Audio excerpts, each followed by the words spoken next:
Hello, my name is Job, and I want to tell you my story. It's not an easy story, but it's one that taught me so much about trusting God even when life feels impossible.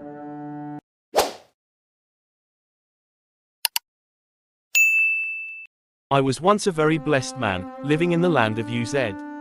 God had given me everything I could ever ask for: a loving family, great wealth, and many friends. I had 7 sons and 3 daughters, and we were a close family. I owned thousands of animals: sheep, camels, oxen, and donkeys, and had many servants to help take care of them.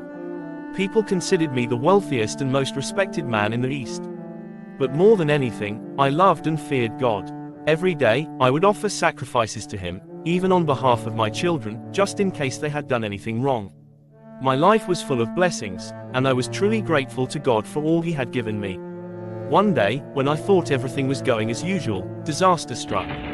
I didn't know at the time that up in heaven, Satan had challenged God, saying that the only reason I loved God was because of all the blessings I had. Satan said that if my blessings were taken away, I would curse God.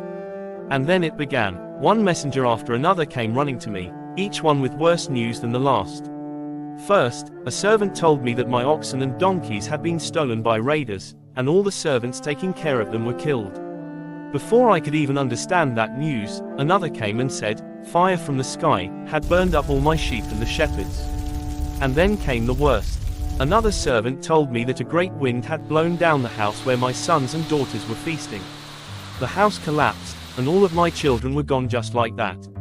I was devastated. Everything I loved and worked for was gone. But in that moment of deep grief, I didn't blame God.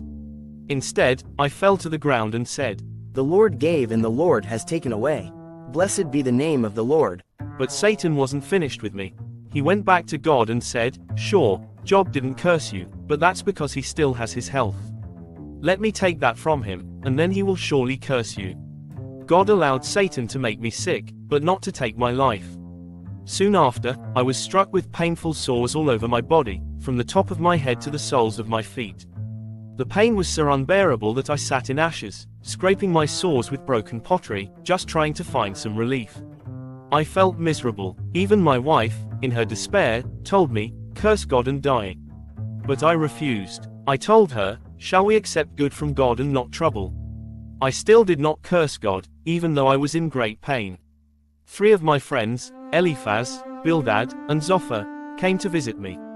At first, they just sat with me in silence, seeing how much I was suffering. But after a while, they started to speak.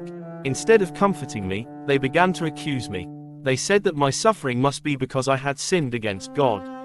They believed that God only punishes the wicked, so they insisted I must have done something wrong. But I knew I hadn't sinned in a way that deserved all this suffering.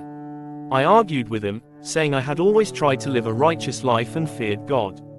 Yet, deep down, I didn't understand why all this had happened to me. I wanted to talk directly to God and ask Him why. After all my crying out, God finally spoke to me. But He didn't give me the answers I expected. Instead, God spoke to me from a whirlwind and asked me questions that reminded me just how powerful and wise He is. He asked, Where were you when I laid the foundations of the earth? Who marked off its dimensions? Surely you know. God reminded me that He is the creator of everything: the earth, the stars, the animals, and even life itself. There are things that are far beyond my understanding. I realized then that I didn't need to understand why I had suffered. God is far wiser than I could ever be, and His plans are bigger than anything I could imagine. I humbled myself before Him and said, I spoke of things I did not understand, things too wonderful for me to know. After I humbled myself before God, He did something incredible. God healed me and restored everything I had lost, double what I had before.